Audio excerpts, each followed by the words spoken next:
Hello everyone and welcome back to mat cap finance. आज हम और एक शेयर का एनालिसिस करने वाले। शेयर का नाम है DHFL। भाई काफ़ी ज़्यादा चर्चित स्टॉक था एक टाइम पे ये।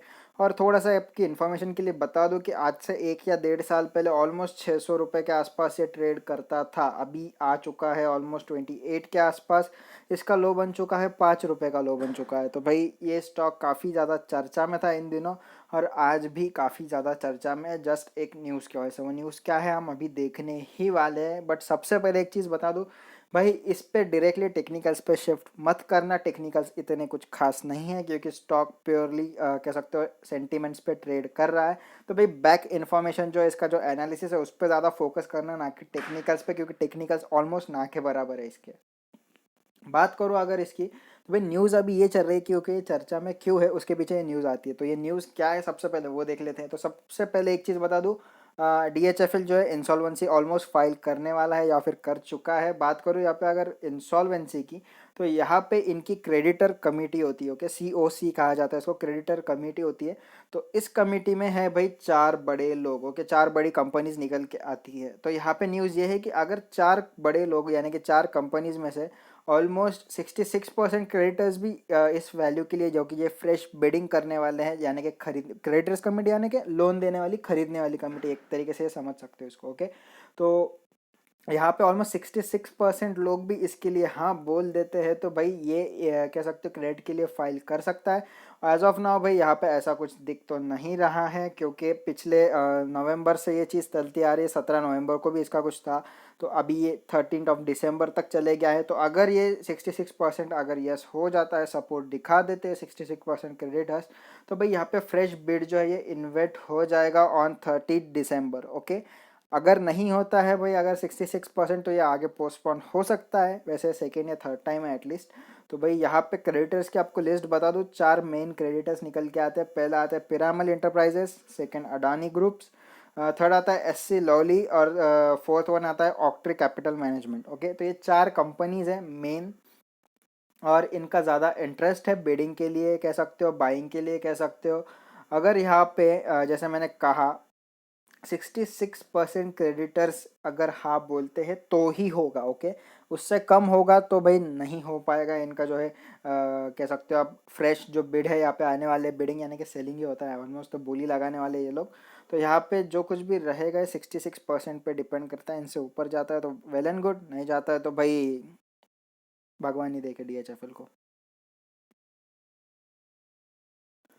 बात करूँ अगले न्यूज़ की, तो जैसे मैंने कहा 17 नवंबर को ये बिडिंग पहले होने वाली थी। उन्होंने उनके सारे भी जितने भी प्लान्स थे उसको सबमिट कर दिया था 17 नवंबर को।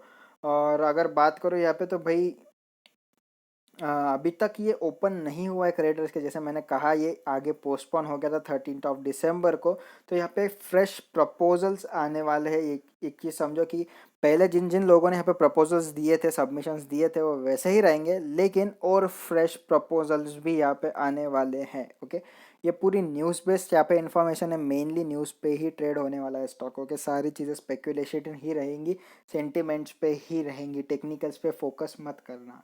बात करूँ थोड़ा सा इसके फाइनेंशियल्स के बारे में और थोड़ा सा स्टॉक के बारे में, तो भाई इसका जो स्टॉक प्राइस अभी चला 28.40, 1.35 रुपीज़ का प्राइस चल रहा है। ऑलमोस्ट 5 रुपये गेन था आज के दिन। मार्केट कैप की बात करूँ तो 891 करोड़ का मार्केट कैप है, बहुत कम हो चुका है। इंडस्ट्री पी 18 का चल रहा है, इसका पी था 0.64 नेगेटिव। ओके, ये चीज़ समझ लेना, 0.64 नेगेटिव था इसका पी। तो पी बहुत ज़्यादा सस्ता है, होना भी चाहिए, क्योंकि स्ट्रॉन्ग कंपनी बिल्कुल भी नहीं। बुक वैल्यू देख सकते हो ऑलमोस्ट -177 जा चुकी है। बट यहाँ पे जो बिडिंग की फ्रेश इन्फॉर्मेशन आई है उस पे स्टॉक्स में 100% डिलीवरी आई है। ये चीज़ ज़रूर ध्यान में रखना, 100% की डिलीवरी छोटी नहीं होती। ओके, तो जितने भी स्टॉक यहाँ पे ट्रेडिंग के लिए आए थे, सारे के सारे खरीद लिए गए फॉर लॉन्ग टर्म पर्पज या फिर होल्डिंग के लिए मोर देन 1 डे। एक भी शेयर यहाँ पे ट्रेड नहीं हुआ, बाइंग और सेल हुआ नहीं है इंट्राडे के अंदर में। सारे खरीद लिए गए हैं। 5% गेन देख लो आप। थोड़ा फाइनेंशियल्स की बात करूँ तो रेवेन्यू अनसर्टेनिटी है, कुछ ऐसा प्रिडिक्टेबल नहीं है इस चार्ट्स को देख के कि भाई एक साल बढ़ जाता है, एक साल कम हो जाता है। लेकिन प्रॉफिटेबिलिटी ज़रूर एवरी ईयर कम हुई है, और इस साल ऑलमोस्ट -13,000 करोड़ के आसपास है। तो समझ में तो आ जाता है भाई कंपनी कितनी ज़्यादा वीक है, फाइनेंशियल्स कितने ज़्यादा वीक है। इसके जो प्रायोरिटी स्कोर्स होते हैं वो ऑलमोस्ट कह सकते हो नेगेटिव है, लो है बहुत ज़्यादा। आप चेक कर सकते हो मनी कंट्रोल पे जाके, आपको मिल जाएगा। कंपनी के फाइनेंशियल्स काफ़ी ज़्यादा वीक है, तो फाइनेंशियली कंपनी वे इतनी ज़्यादा पॉजिटिव नहीं है। हाँ, आगे क्या हो सकता है वो अभी हम नहीं बता सकते, क्योंकि क्रेडिटर्स इसको अगर जो बिडिंग कर रहा है, जो अगर खरीद लेता है, कोई अच्छी कंपनी खरीदती है, इसको सक्सेसफुली फिर से खड़ा कर पाती है, तो भाई स्टॉक आगे बहुत आगे तक जा सकते हैं। लेकिन उसको टाइम जाएगा बहुत ज़्यादा। ओके, ऐसा नहीं आज खरीद लेंगे कल सीधा कंपनी कह सकते हो चार चांद लग जाएंगे, 5 स्टार कंपनी बन जाएंगी, ब्लू चिप बन जाएगी, ऐसा कुछ नहीं होने वाला है।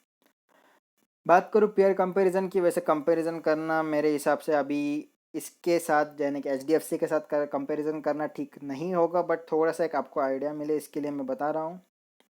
एचडीएफसी और डीएचएफएल, एचडीएफसी आपको पता है होम लोन के अंदर में काफ़ी ज़्यादा एक्टिव रहती है, तो इसलिए एचडीएफसी को चूज़ किया है। यहाँ पे डीएचएफएल और एचडीएफसी का कंपैरिजन मैं फिर से कह रहा हूँ, फिर से कमेंट में लिखोगे नीचे भाई कंपैरिजन क्यों किया।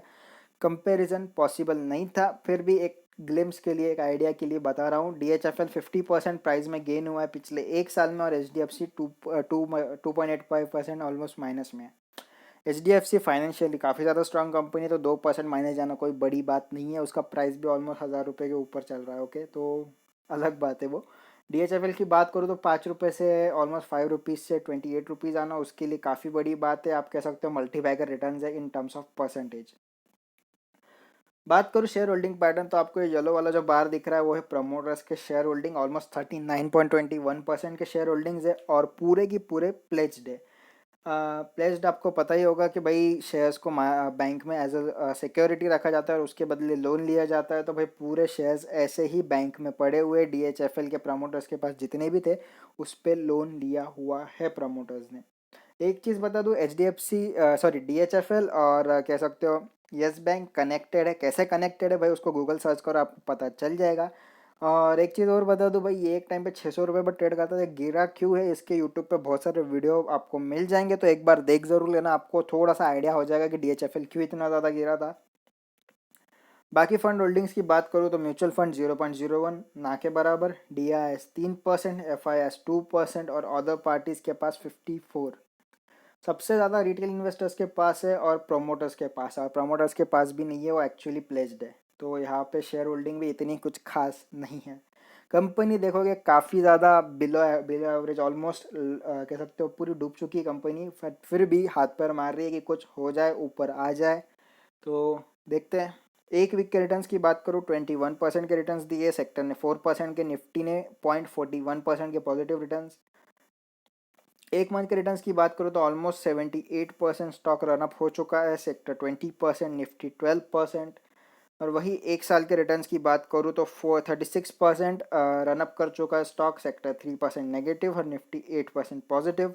और 3 साल के रिटर्न्स की बात करूँ तो ऑलमोस्ट 95% नेगेटिव है। जैसे मैंने कहा 600 रुपये के आसपास ट्रेड करता था, तो देख सकते हो 680 का हाई लग चुका है इसका 3 साल का, और उसके बाद सीधा फॉल डाउन। सेक्टर की बात करूँ 6% पॉजिटिव, और निफ्टी की बात करूँ 30% पॉजिटिव। तो ये है डीएचएफएल का चार्ट मंथली वाला।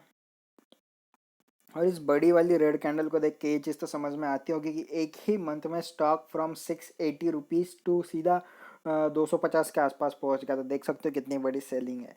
तो स्टॉक बिल्कुल भी ढंग का नहीं है, बट रिकवरी प्रोसेस है, तो भाई यहाँ पे अच्छा खासा प्रॉफिट लेने का अपॉर्चुनिटी निकल के आता है। तो इसीलिए मैं इस स्टॉक को थोड़ा सा हाईलाइट करना चाहता हूँ, अदरवाइज़ मैं इस पर वीडियो नहीं बनाने वाला था। बात करूँ वीकली सेंटिमेंट्स की, तो भाई वीकली कैंडल्स देख सकते हो, ऑलमोस्ट पिछले 2 वीक से माराबोजो कैंडल बन रही है। तीसरे वीक की कैंडल ऑलमोस्ट एक डैश दिख रहा होगा आपको, लेकिन वो अभी तक बनी नहीं है पूरी तरीके से। क्यों? क्योंकि यहाँ पे कुछ बाइंग सेलिंग हुई ही नहीं है, सीधा डिलीवरी हुई है। तो इस वजह से तो यहाँ पे देख सकते हो काफ़ी ज़्यादा बड़ी बड़ी माराबोजो कैंडल है, ऑलमोस्ट ये भी एक माराबोजो कैंडल कहलाई जा सकती है। और ये 50 वीक्स मूविंग एवरेज के ऊपर क्लोज हुई है, तो भाई ये भी एक अच्छी चीज़ बन जाती है। बट अगर इसमें आप ट्रेड या इन्वेस्ट कर रहे हो, स्टॉप लॉस काफ़ी ज़्यादा स्ट्रिक्ट रखना होगा आपको। ये डेली चार्ट है, आप देख सकते हो, आपको यहाँ पे ज़्यादा मूवमेंट नहीं दिखेगा प्राइस के अंदर में। देख सकते हो सारे डैश बन रहे हैं, यहाँ पे सारे डैशेज है। कैंडल्स एक या दो ही दिखेंगी, वो भी मुश्किल से। बट एज ऑफ नाउ भाई स्टॉक्स जो है ऑलमोस्ट चारों मूविंग एवरेज के ऊपर जा चुका है।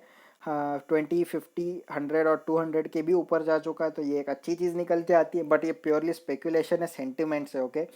टेक्निकल्स आप इस पर स्टडी कर भी नहीं सकते, आप खुद भी देख सकते हो, आपको क्या पता चल रहा है इसमें, इसमें ना कैंडल है ना कुछ है, क्या स्टडी करोगे आप लोग। स्टिल थोड़ा सा इंडिकेटर्स पे हम देख ही लेंगे किस तरीके के बन रहे हैं, लेकिन एज ऑफ नाउ भाई इसके टेक्निकल स्टडी करना ऑलमोस्ट वेस्ट रहेगा। सारी चीज़ें न्यूज़ और सेंटिमेंट्स पे ही डिपेंड करती है, बार बार एक चीज़ बोल रहा हूँ। अगर इसके एमएससीडी की बात करूँ, एमएससीडी काफ़ी ज़्यादा पॉजिटिव है, काफ़ी ज़्यादा बुलिश है, और यहाँ पे अच्छा खासा गैप भी मेंटेन है, तो भाई ये एक स्ट्रॉन्ग स्ट्रेंथ दिखा रहा है। वही आरएसआई भी अबव 90 जा चुका है और थोड़ा सा फ्लैट होने लगा है, ओके। तो आरएसआई काफ़ी ज़्यादा बुलिश है, थोड़ा सा फ्लैट हो रहा है। यहाँ से अगर हो सकता है प्रॉफिट बुकिंग भी आ जाए, क्योंकि स्टॉक काफ़ी ज़्यादा रन अप है ऑलरेडी, तो ये चीज़ें हो सकती है। अब आते हैं भाई प्योरली एनालिसिस की बात की क्या करना है। बात करो इस स्टॉक की, तो भाई अगर आप बहुत ज़्यादा सेफ रहना चाहते हो तो स्टॉक के पास देखना भी मत। अदरवाइज अगर आपको रिस्क लेना भी है तो भाई स्टॉप लॉस काफ़ी ज़्यादा स्ट्रिक्ट रखना होगा, काफ़ी ज़्यादा क्लोज रखना होगा। क्यों? ये कंपनी ऐसी है भाई, चली तो चांद तक या तो शाम तक, ओके, ऐसा ही होगा इसमें, क्योंकि सारी चीज़ें न्यूज़ पे डिपेंड है। एक नेगेटिव न्यूज़ और स्टॉक 10% नीचे जाएगा, एक पॉजिटिव न्यूज़ और स्टॉक 10% ऊपर जाएगा। सारा चीज़ है इस पे, न्यूज़ पे। टेक्निकल्स बिल्कुल फॉलो नहीं कर रहा है, देख सकते हो टेक्निकल स्टडी भी नहीं होंगे आपसे, कैंडल स्टिक है ही नहीं कुछ भी। इंडिकेटर्स की बात करो तो भाई इंडिकेटर्स तो थोड़ा सा लैगिंग होते हैं, आपको बुलिश दिखाएगा लेकिन स्टॉक नीचे गिर जाएगा, तो ये चीज़ें भी होती है। अगर खरीद रहे हो तो भाई स्टिक स्टॉप लॉस रखो। बट एक चीज़ समझ लो कि यहाँ पे न्यूज़ बेस्ड सेंटीमेंट्स पे चल रहा है, तो सेंटीमेंट्स को ज़्यादा अच्छे से अगर आप एनालिसिस कर सकते हो, as of now sentiments bullish है। क्यों? क्योंकि यहाँ पे बिडिंग होने वाली है क्रेडिटर्स की, तो भाई यहाँ पे ये एक अच्छी चीज़ है। बट अगर कह लो कि ये बिडिंग कैंसिल होती है तो ये स्टॉक फिर से नेगेटिव हो जाएगा, फिर से 5 या 10% नीचे गिर जाएगा, तो ये चीज़ ज़रूर ध्यान में रखना। इसीलिए मैं कह रहा हूँ स्टॉप लॉस स्ट्रिक्ट रखना। अदरवाइज कंपनी में कह सकते हो आप मूवमेंट काफ़ी अच्छा है, जब तक इसमें न्यूज़ आती रहेंगी भाई कंपनी में बुलिश मूवमेंट रह सकता है। अच्छी वाली आई तो काफ़ी ज़्यादा मोमेंट है, मोमेंट कैप्चर करोगे तो अच्छा खासा प्रॉफिट भी निकालोगे, लेकिन आपकी अगर हाई रिस्क टेकिंग कैपेसिटी है तो ही। इसमें बाइंग और सेलिंग लेवल्स नहीं दिए जा सकते, क्योंकि कुछ है ही नहीं, तो क्या बाइंग सेलिंग देंगे हम लोग। इस वजह से प्योरली सेंटिमेंट्स है, लेकिन इसमें भी प्रॉफिट बनाया जा सकता है। तो भाई इस स्टॉक को आप देख सकते हो एज अ ट्रेडिंग या फिर स्विंग ट्रेडिंग के लिए या पोजिशनल के लिए, उससे ज़्यादा मत करना। तो बस आज के लिए इतना ही। वीडियो पसंद आया तो लाइक और शेयर करना मत भूलना। चैनल पर नए हो तो सब्सक्राइब जरूर करो चैनल को। Thank you, bye bye and happy trading.